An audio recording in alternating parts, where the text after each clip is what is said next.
और इस वक्त की बड़ी खबर आपको बता दें, अगले 3 से 4 दिनों में मोदी सरकार का विस्तार हो सकता है। सूत्रों का कहना है कि उत्तराखंड में मुख्यमंत्री बदलने के बाद अब जल्दी से जल्दी विस्तार होना तय माना जा रहा है। केंद्र के कैबिनेट विस्तार के लिए 7 और 8 जुलाई की तारीख बताई जा रही है। मंत्री बनने वाले संभावित नेता भी दिल्ली में डटे हुए हैं और शुभ मुहूर्त का इंतजार कर रहे हैं। खबर यह भी है कि कुछ मंत्रियों के पास जरूरत से ज्यादा मंत्रालय हैं और उनके भार को भी कम किया जा सकता है। तो बड़ी खबर, अगले 2 से 3 दिनों में मोदी सरकार में विस्तार किया जा सकता है। कई नए चेहरों के मंत्रिमंडल में शामिल होने की उम्मीद जताई जा रही है। ज्योतिरादित्य सिंधिया, सोनवाल, सुशील मोदी मंत्रिमंडल में शामिल हो सकते हैं। इसके अलावा भूपेंद्र यादव भी कैबिनेट में शामिल हो सकते हैं। जो नाम सामने आ रहे हैं, वरुण गांधी, दिलीप घोष, यह कहा जा रहा है कि 7 से 8 तारीख तक इनके नाम का ऐलान हो जाएगा और जल्द ही पीएम मोदी के कैबिनेट का विस्तार किया जाएगा। लगातार कैबिनेट विस्तार को लेकर चर्चा चल रही थी। अब कहा यह जा रहा है कि उत्तराखंड में मुख्यमंत्री तय होने के बाद बीजेपी कैबिनेट विस्तार के अगले मुहिम में शुरू हो जाएगी। हम आपको ग्राफिक्स के जरिए समझाने की कोशिश कर रहे हैं कि कौन कौन से वो नए मंत्री हो सकते हैं। दिलीप घोष, मीनाक्षी लेखी, जयंत सेरिंग नेमाल, भूपेंद्र यादव, इसके अलावा विनय सहस्त्रबुद्धे, वैजयंत पांडा, अनिल बलूनी, ज्योतिरादित्य सिंधिया, ये भी मंत्रिमंडल में शामिल हो सकते हैं। सर्बानंद सोनोवाल, सुशील मोदी, संजय जायसवाल, वरुण गांधी, दिलीप घोष, मीनाक्षी लेखी, ये वो नाम है जिनके नाम पर लगातार चर्चा चल रही है। ये सभी लोग दिल्ली में डटे हुए हैं क्योंकि 7 से 8 तारीख को मंत्रिमंडल के विस्तार की घोषणा का दिन बताया जा रहा है। जल्द ही इसकी घोषणा की जाएगी क्योंकि 2 से 3 दिनों में आने वाले वक्त में कई राज्यों में विधानसभा चुनाव भी हैं। इसको लेकर भी मंत्रिमंडल के विस्तार की ये रणनीति तय की गई है। लगातार हम आपको टीवी स्क्रीन पे वो नाम भी दिखा रहे हैं जो मंत्रिमंडल में शामिल हो सकते हैं। चलिए इस खबर पे और ज्यादा जानकारी के लिए अब सीधा रुक करते हैं हमारे संवाददाता कुमार गौरव का। कुमार, अब उत्तराखंड में मुख्यमंत्री तय हो चुका है, वहां पे नाम तय हो चुका है। अगली बीजेपी की रणनीति थी कैबिनेट में विस्तार करना। कौन कौन से ऐसे नाम हैं जो शामिल हो सकते हैं और कौन कौन सी ऐसे लोग हैं जिनकी कुर्सी यानी जिनका पत्ता कैबिनेट से कट सकता है?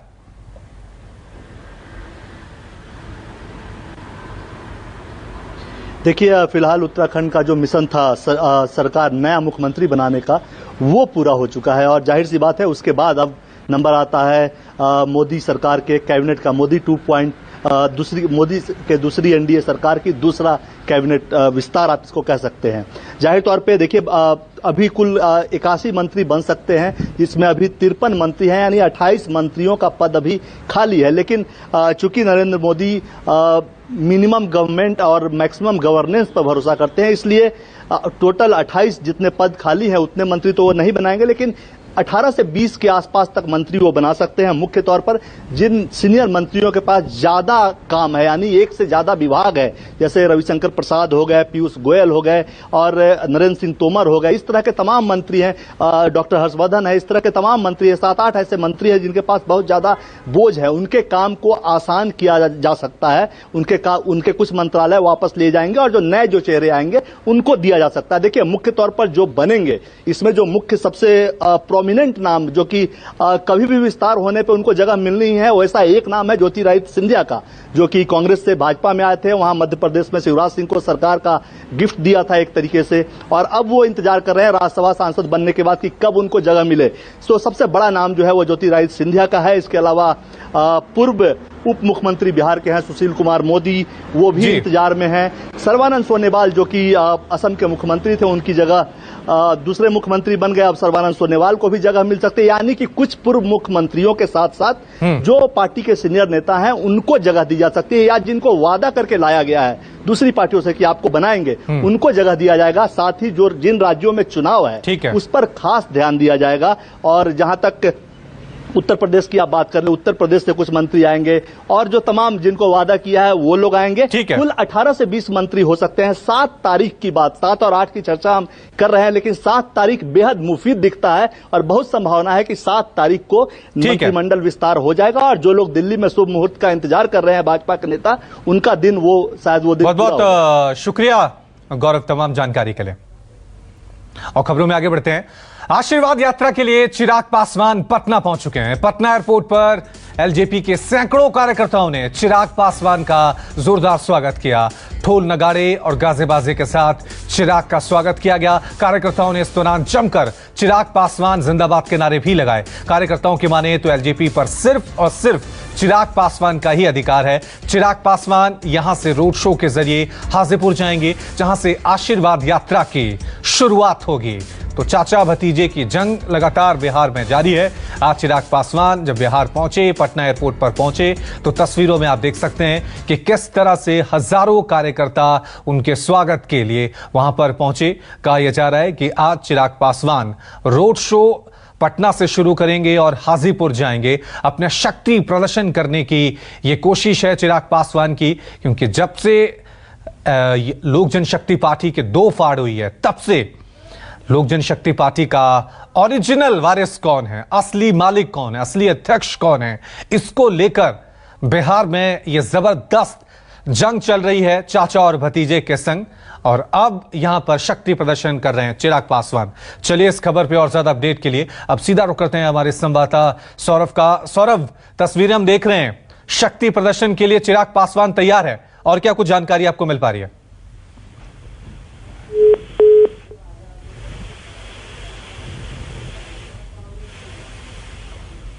तो तस्वीरें आप देख रहे हैं पटना से। चिराग पासवान जैसे ही पटना पहुंचे, तमाम कार्यकर्ताओं ने वहां पर उनका स्वागत किया। हजारों की संख्या में एलजेपी के कार्यकर्ता चिराग पासवान के स्वागत के लिए वहां पर मौजूद थे।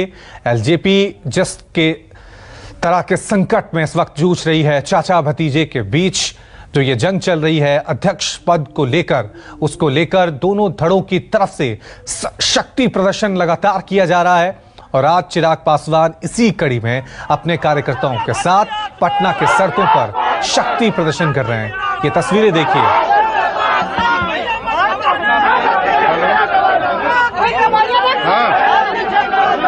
हेलो,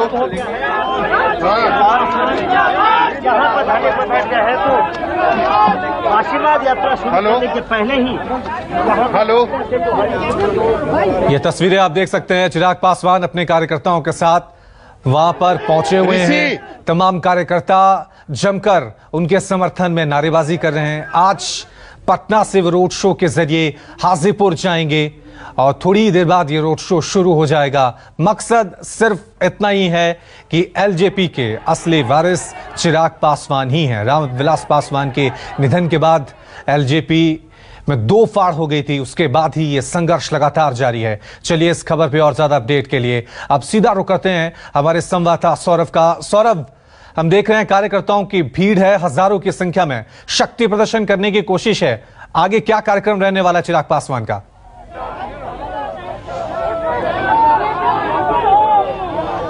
जी बिल्कुल, मैं बताना चाहूंगा कि चिराग पासवान एयरपोर्ट से निकलकर यहां पर यानी पटना हाईकोर्ट के सामने पहुंच गए और यहां पर उनका प्रोग्राम था कि अंबेडकर साहब की मूर्ति पर वो माल्यार्पण करे, लेकिन फिलहाल जो जिला प्रशासन है उसने अनुमति नहीं दी है और चिराग पासवान यहां पर जमीन पर यानी धरने पर बैठ गए हैं। उनका कहना है कि एक साजिश के तहत परमिशन जिला प्रशासन ने नहीं दिया है। नीतीश कुमार की सरकार नहीं चाहती है कि हम अंबेडकर साहब की मूर्ति को पर माल्यार्पण करें। सबसे बड़ी बात है कि यहाँ पर यानी अंबेडकर साहब की मूर्ति पर माल्यार्पण करने के बाद चिराग पासवान हाजीपुर जाएंगे और वहां से वो आशीर्वाद यात्रा शुरू करेंगे, लेकिन उसके पहले ही यहाँ पर जिला प्रशासन ने अनुमति नहीं दी है, जिसके कारण गेट पर चिराग पासवान धरने पर बैठ गए हैं। सबसे बड़ी बात है कि नीतीश सरकार पर साजिश का आरोप लगा रहे हैं। उनका कहना है कि नीतीश कुमार की जो सरकार है, जो प्रशासन है, उसने जानबूझकर मेरे साथ ऐसा किया है। जी, और अब बिहार की सियासत में दूसरी तरफ रुख करते हैं। आरजेडी के 25 साल पूरा होने पर लालू प्रसाद यादव संबोधित कर रहे हैं, सीधा रुख करते हैं वहां का।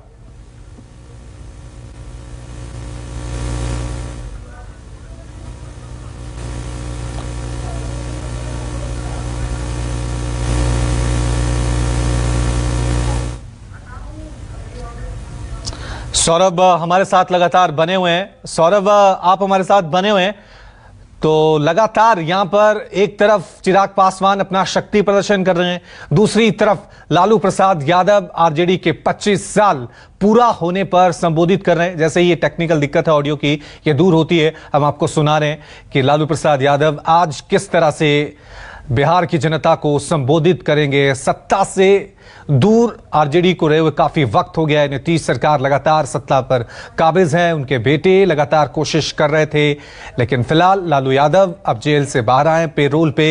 तो फिलहाल बिहार की जनता को आरजेडी के 25 साल पूरा होने पर क्या वो संदेश देने की कोशिश करते हैं, किस तरह से आरजेडी को एक बार फिर मजबूत करने की कोशिश के लिए लालू प्रसाद की क्या रणनीति होने वाली है, यह देखने वाली बात होगी। नमस्कार, मैं हूं संदीप चौधरी। अगर आपको ये वीडियो पसंद आया हो तो इसे लाइक और शेयर जरूर करें, और हां, हमें सब्सक्राइब और फॉलो करना ना भूलें ताकि आप देश और दुनिया की कोई खबर मिस ना करें। तो जुड़िए हमारे साथ और देखते रहिए News 24।